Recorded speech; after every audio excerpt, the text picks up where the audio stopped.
All right, it's Gavin here from walterfataway.com, and today I have a very special guest, Mikey Pancake.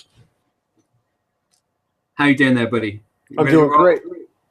Well, thanks for being on the call with me. And today I wanted to have a little chat about diet, and because we've got the exercise covered, but diet is such a big issue for a lot of people. So before we delve into that, I wanted to allow you to introduce yourself, really, for those that don't know who you are. Sure. Yeah. Well, like Gavin said, I'm Mikey Pancakes Whitfield. I'm sure we'll get into the whole pancake thing here in a little bit. But actually, what a lot of people don't know is I used to be about 300 pounds. And so losing 115 pounds is what propelled me into the fitness industry. And so I started out just seeing what I could do. I wanted to share that message with the world. So I started out training people in their homes, and then eventually into a small family gym. And then next thing you know, I have this online business where I get to help people all over the world, do the same thing. Maybe not necessarily lose 115 pounds, but whether it's 10, 15, 50 or whatever, just give them actionable, doable advice. And the last thing I want to mention too is one of my prouder moments is I actually contributed to the Men's Health Big Book of Getting Abs. So I've got some stuff in there as well. It's awesome. Love it. Now, your background when you first got into the online world was all about your finishes and and trying to get people to get better results from their workouts. And now we've kind of got that covered, but we've still got this issue with diets. And so me and you, we deal with people who want to lose weight every day. But why do people struggle with their diet so much? What do you think? What issues did you have, especially when you were overweight and trying to lose the weight? If it's like most people, I love food. I mean, yeah. Who doesn't? And the thing is just to be clear, not everybody has to exercise. Now, granted, you're going to lose your quality of life and that kind of thing by not exercising. But is it necessary to lose fat? To exercise? Yes and no. I mean, if you don't exercise, you're going to lose fat and muscle, but you could still lose weight without exercise. Now, food, we have no choice. We have to eat on a daily basis in order, well, not necessarily on a daily basis, but consistently in order for us just to survive. So we have to eat. And so that means there's a much bigger margin of error. There's a lot more opportunity for us to kind of screw that up. And so I think the big thing with diets is a lot of times we just end up trying to do too much and too fast. We have people like me that used to go from, pizza, ice cream, and sweets, and just snap your fingers and say the next day that you're going to eat fruits and vegetables and lean proteins. That's just asking too much of anybody, no matter how much discipline you have. And so I think that's the biggest thing, is just simply trying to do too much at one time. Sure. So almost trying to keep it basic, not I think I'm guilty of that on a lot of my programs in the past, where I've done 28-day transformations. And I said, right, you've got to cut out this, and this. And some people can do it. They get great results at the end of 28 days, whatever the time frame. But a lot of people, they end up falling off, so to speak, and then end up beating themselves up about it, and then they just give up. And that's, it's not what we want. Right.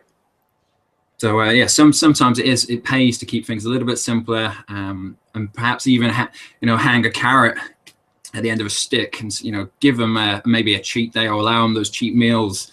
What are the things that you've seen over the years with the traditional diets? Low carb, all those approaches, low calorie. It's funny you mention that, because I think a lot of diets, they're one of two things. One, they're way too confusing, because there's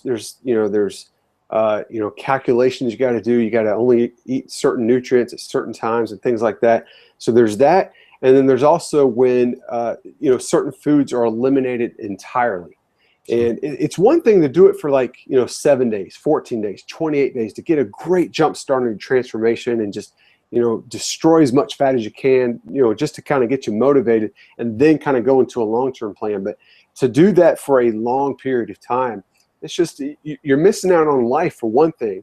And then two, it's asking too much. Especially, another good example is, let's say somebody that wants to go on a low carb diet, but they thoroughly enjoy fruits, apples, oranges, cherries, strawberries, all that kind of stuff. And it's not that fruits are not healthy. It's just that you're asking yourself to be put on a program that doesn't fit your unique lifestyle. And so that's another mistake too with diets. Cool. Well, I like it. Now, something else I want to ask you about is, you've lost a lot of weight, you've kept it off. Similar with your online clients. How do you go about keeping it off and fitting diet into somebody's lifestyle? Especially people who've got family. I've got family. So how do you work that? Yeah, I use what I call a 3-day diet interval. Like in the exercise world, intervals are when you exercise for a very very hard pace, very intense pace for a short amount of time, and then you give yourself a recovery time. So let's take, for example, treadmill intervals. So you run as hard as you can or as fast as you can for 30 seconds, and then for a minute to a minute and a half, you get to walk at a very easy pace to allow yourself to recover. Well, what I've done is I've taken that concept and put it into my diet, and it fits really well, because during the week, Monday through Friday, I'm really busy, just like everybody else. I may work for myself, but I do about 90% of my work Monday through Friday, just like a normal person. So that way on the weekends, I can spend time with my family and things like that. And so Monday through Friday, it's easy for me to stay disciplined because I'm very busy. And so it's easy for me to cut back on my calories, watch what I eat. But then Friday, Saturday, and Sunday, I want to cut loose. Friday night, it's beef nachos or whatever. And then Saturday, I have my usual pancakes. Sometimes I'll even have like a dessert later that night on Saturday night. And then Sunday, I have another cheat meal. And I just cut loose and enjoy myself. And so that's allowed me to keep the weight off. And instead of looking at a daily calorie deficit, I look at my overall weekly calorie deficit. And that's really what what my 3-day diet interval kind of encompasses. Yeah, I like that. Now, it's kind of, what you're just saying there is similar to what I do anyway. As you say, Monday to Friday, I'm pretty much on the ball. And this is what I try and tell my clients. At the weekend, you can relax a little bit. But some people seem to fall down during the week, and then they're still doing, the sort of the cheat meals and letting loose at the weekend. So I'm guessing you've got to be good, tighten the belt a little bit during the week. If you still want to get those results. Like you said, over the course of the week, you're looking at a weekly calorie deficit rather than just that daily calorie deficit. Right. Yep. Yeah. If you think about it, just from math calculations, it takes approximately 3,500 calories to burn 1 pound of fat. Now, typically, what people do is they'll look at a daily calorie deficit of about 500 calories. Well, why not? On Monday, Tuesday, Wednesday, Thursday, Friday, or maybe even Monday through Thursday, let's beef that up to maybe 700 calories. That's only another 200 calories or so. And then let your calories be bumped up over the weekend a little bit. You're still getting that overall calorie deficit of 3,500 calories if you're wanting to lose 1 pound of fat. And of course, more if you want to lose more. But the usual 2 to 3 pounds is what you're looking to do. Sure. I guess come Monday, everyone's willpower is a lot better Monday morning. Starting the week, definitely. Yep, definitely. Of course, you're not making all this up. This is actually backed up by some science as well, isn't it? Yeah, it was pretty crazy. I'm always getting the latest research and that kind of thing. It's just the nerd in me, and of course, I'm always looking for ways to help my online coaching group and even my readers, just helping them out. And a really cool study came out of Cornell University, and the really cool thing is they actually used men and women all kinds of ages. Like we're talking as young as 22 all the way up to I think it was 62. And so now we're looking at a nice variety of ages. And what they did is they followed them anywhere between 15 days all the way up to starting from 15 days all the way up to 330 days for almost a year. And just to follow their weight fluctuations, but more importantly, their overall weight loss. And the study found that the researchers found that those actually splurged on the weekends actually lost more weight. Now, granted, on Monday morning, sometimes that weight was bumped up a little bit, but then on Friday morning, their weight was, down from the previous week. And so a good way of looking at this, for yourself is, let's say Friday morning, somebody weighs, 148. Okay. And then on Monday morning, they splurged over the weekend. Monday morning, they look at the scale and it, it says 151 or something like that. And, I gained 3 pounds or whatever. Okay. Well, the thing is if you stay disciplined Monday through Thursday, and then that following Friday, you hop on the scale and it says like 146, you still, overall, you've lost 2 pounds. So you don't pay attention to what the scale says on Monday.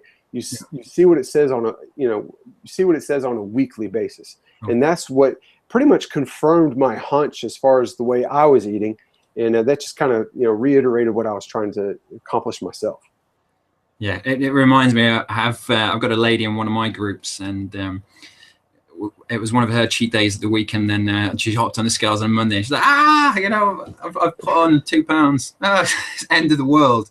Like, whoa. You've just had, it was, Easter weekend. So Easter eggs, chocolate, all those sorts of things. Then she hopped on the scale and it was an absolute nightmare. And I said, whoa, relax, Yeah. All that sugar you've just had, it's going to bump up the water, retention in your body. Yep. So give it a few days, be consistent with what you're doing, and then, check again in a few days' time. We'll see what happens from there. Right. Exactly. Good advice. Yeah. It drives me crazy sometimes. But, and you mentioned about the calories, which is important, but there's been a little bit of a shift from just looking at the calories that are coming in to more of a hormonal effect, and little tricks and tips to get that hormonal boost to help sort of give fat a bit of a nudge and try and kick it out of the body. What's your take on that? How do you view that? 20 to 30 years ago, if you just looked at reducing your calories, that was enough for most people for them to lose weight. That was pretty much enough. Now, unfortunately, we live in a day and age where our food is so processed. Even our healthy food is so processed and smothered in chemicals that a lot of times calorie counting isn't enough. Now, does that mean dismiss calorie counting? No. If you enjoy it and you like to see where you're at, it's a very good tool. It's a great foundation to figure out where you are now and what you need to do as far as removing calories from your diet and that kind of thing. But we're in a situation, though, because the calorie, for a lot of people, especially if you find yourself stuck and you've been reducing your calories and that kind of thing, we're at a point now where calorie counting is probably just not enough because of all the wacky chemicals and stuff. It's basically putting our hormones just out of whack. I mean, they're jacking them up. And so now we have to look at things to kind of get our hormones under control along with reducing our calories. And that's when you're going to start seeing the benefits of losing fat. So that's why there's been a shift, I think, in the fitness industry as far as just reducing your calories to actually optimizing your hormones, because it plays such a bigger role these days. Sure. What I tend to do with my own clients is focus on the hormones, cleaning up the diet, bringing a couple of other tactics into place, and then if things aren't moving down the line, we'll focus more on the calories as well. So usually people can get great results just by focusing on tidying up the diet, bringing in some intense exercise. That usually gets things moving in the right direction. And then if we hit a wall at some point, then it's like, okay, let's delve a little bit deeper and look at what the calories are doing as well. Let's see if we're missing something. Yeah, absolutely. Now, we spoke about calories there and, the hormonal balance, because a lot of people, they'll think, okay, all I need to do to lose weight, I got to slash the calories, cut back on carbs. And that might work for a week, a couple of weeks. But, you've probably seen this as well. But then, I mentioned that brick wall. And do you know why people hit that brick wall? What, especially when we're looking at the hormonal side of things? Yeah, I think a lot of times they go so hard that their body just simply burns out. Yeah. So that's one thing. You may go from eating 4,000 calories a day to 800 calories a day. Your body's going to break down. It's just too much of a shock and that kind of thing. So that's one thing. Now the other one is we kind of look at it this way. Trying to think of the best way to explain this. If we look at a hormonal standpoint, imagine this Mac Daddy hormone in your body called leptin. Okay, leptin is kind of the supervisor of all your fat burning hormones. Okay, so you got all these employees, these fat burning employees, and then you have like the supervisor, which is leptin. Now, whenever leptin is happy, he puts his good mood onto the employees. Okay, so that means all your hormones are going to act a lot more efficiently. They're going to act faster because your leptin levels are satisfied. And how we boost our leptin levels is really simple: food. That's it. You just give it an abundance of calories, either calorie maintenance level or above, which is even better. Now, here's the thing, though: it's a double-edged sword, because if we do that on a consistent daily basis, that means we're obviously going to gain weight from the boosting calories. So here's what you do: is you raise your leptin levels. I like to use the weekends. Yep. So you use you raise your leptin levels Friday, Saturday, and Sunday. Okay, and then your leptin levels are optimized. They're going to work their best. Okay, or all your fat burning hormones in that case. And so you set them up at the optimal level, and then you let it ride Monday through Thursday. Well, it really depends on the individual, but the leptin levels start to drop anywhere between like as little as 5 days up to like 14 days, just depending on your makeup, your genes, and things like that. But at that point, your leptin levels start to diminish, and so your fat burning hormones are not going to burn as much fat.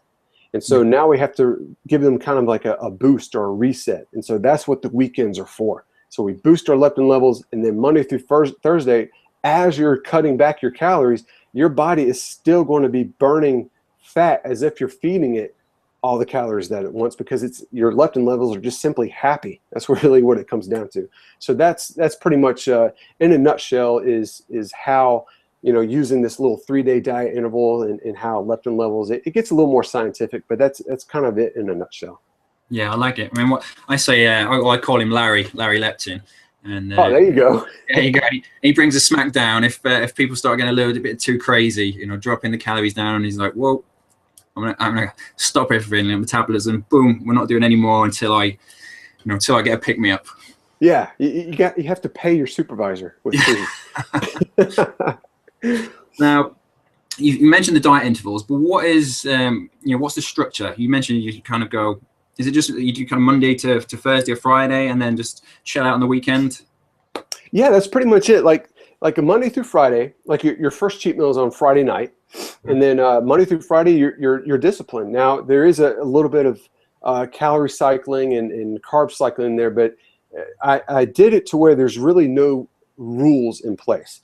Sure. I've always noticed. I've been training now for, I guess, a little over about 10 years, I guess, roughly, something like that.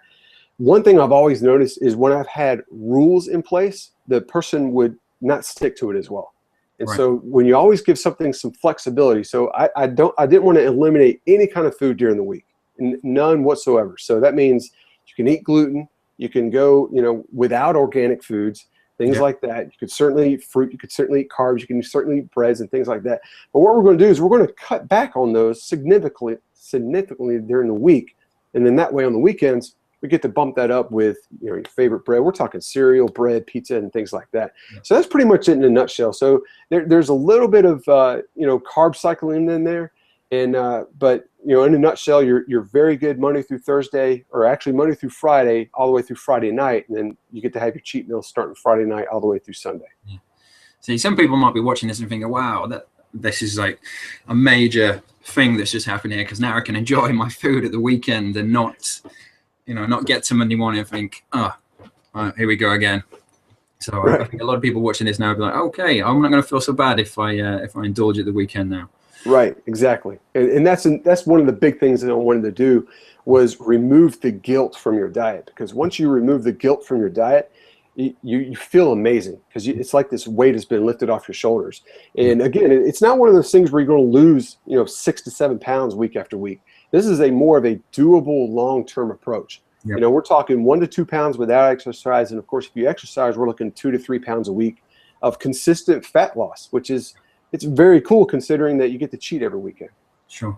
And as I said before, when I've had people, when I've been super strict with them, 28 days, and some people can do it, but a lot of people, they just need that mental sort of break from it. So something like 4 or 5 days, it works pretty well mentally. So, they're just like, Monday, right, I've just got to get to Friday. Just got to get to Friday. I can do that. Yep, Whereas, exactly. When I had people start on my 28-day programs, especially when I was super strict, a few years ago, it's kind of like they were looking at 28 days as if it was a prison sentence. Like, whoa, I can't have any of my favorite foods anymore.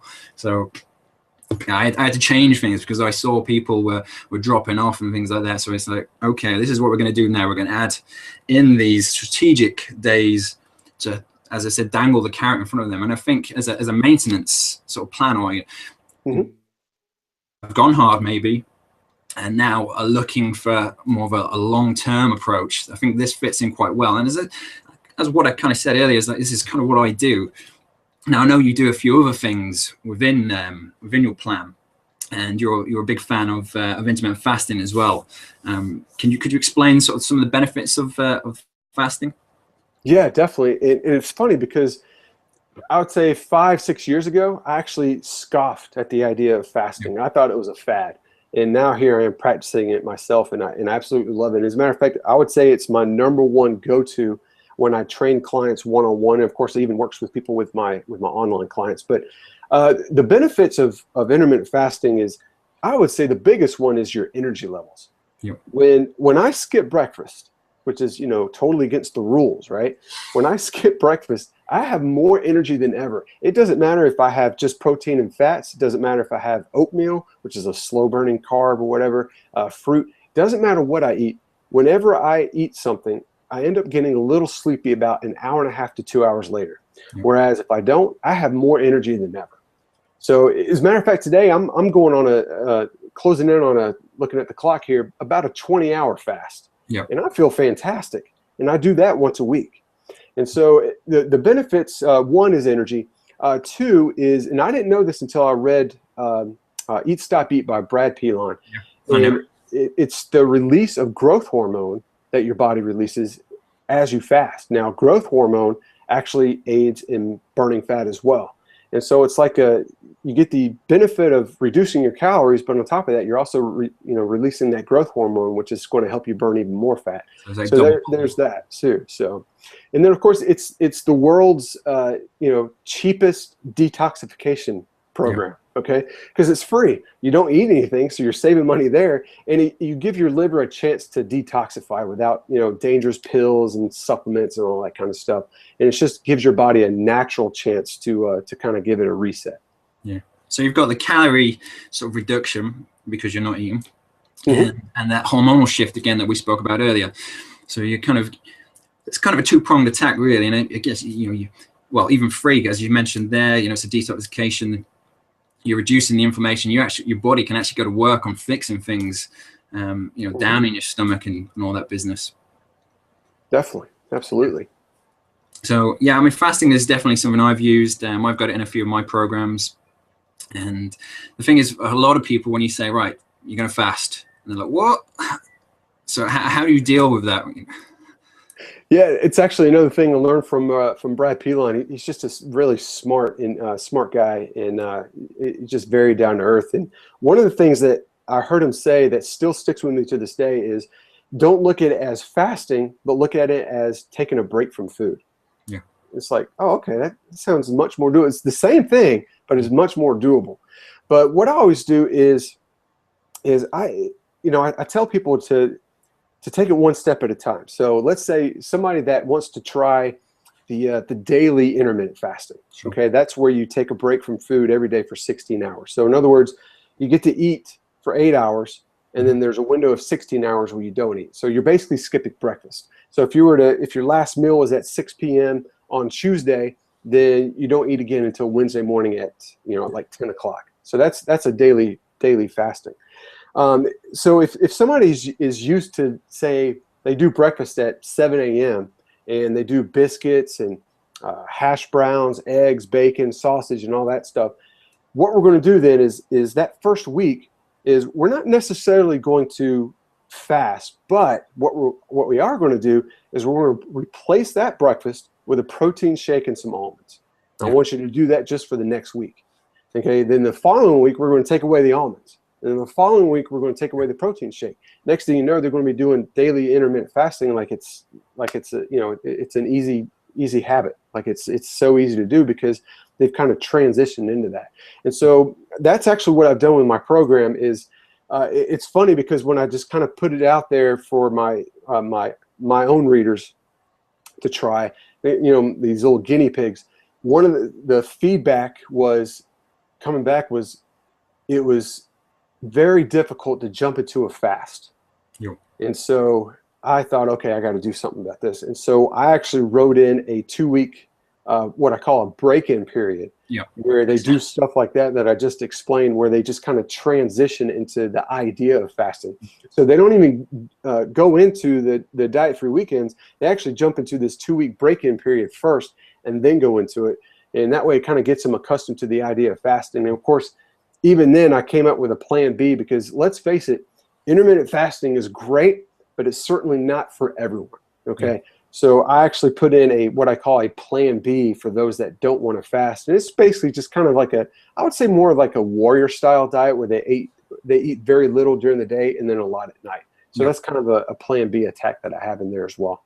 No, I like that. I mean, when I first started using fasting and, you know, trialed it on myself to make sure I wasn't going to fall apart or, you know, end up face down.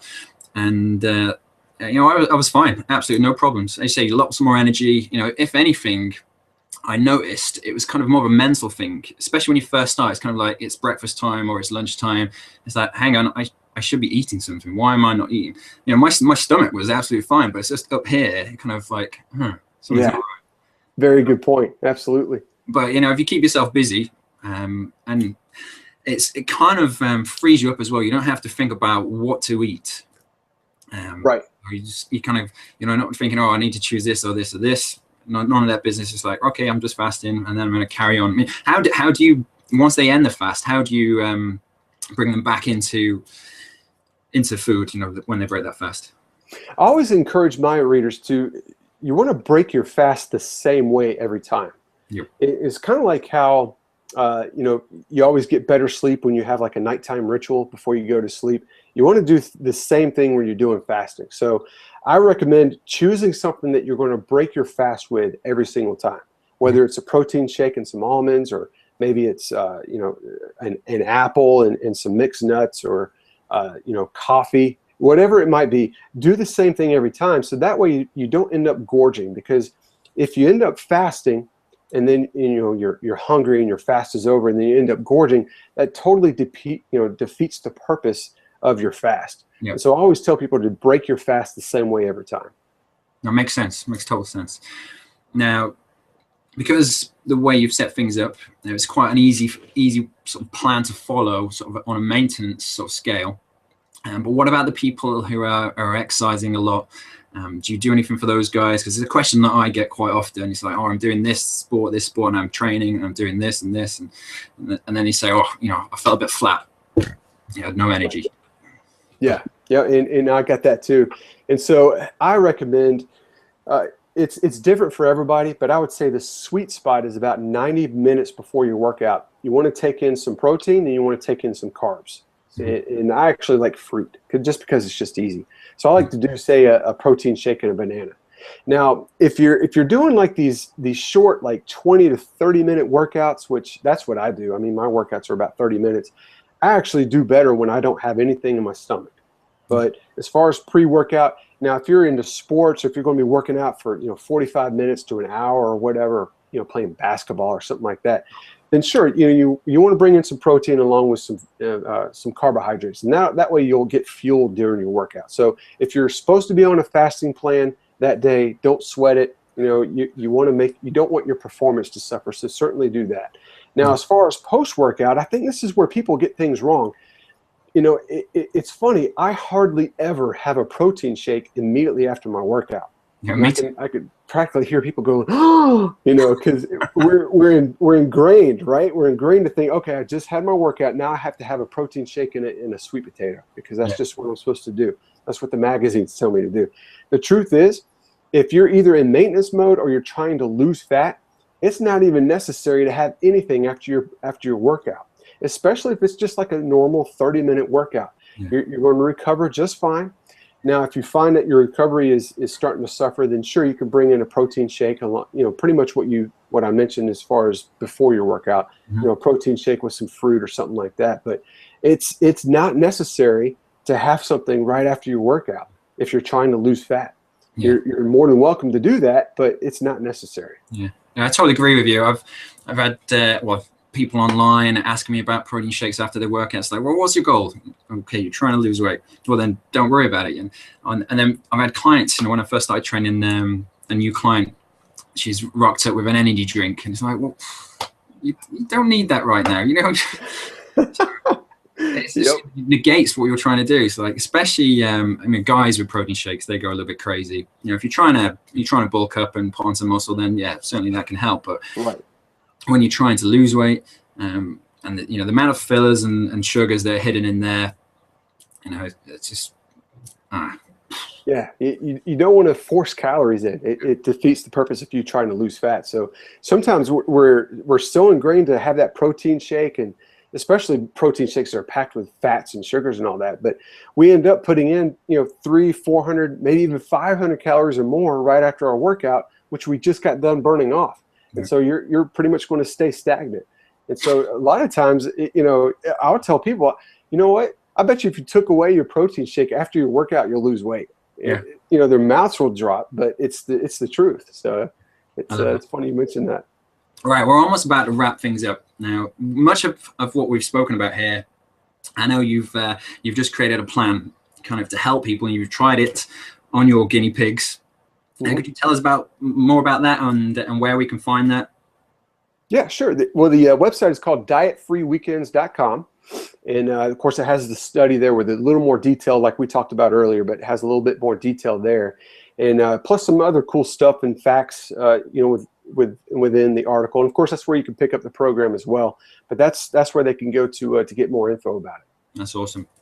I love that. Now, one more question, just a little one. Now, this is just a fun question. Okay. If there was one place you could eat pancakes, where would it be? Oh, that's easy. It's IHOP.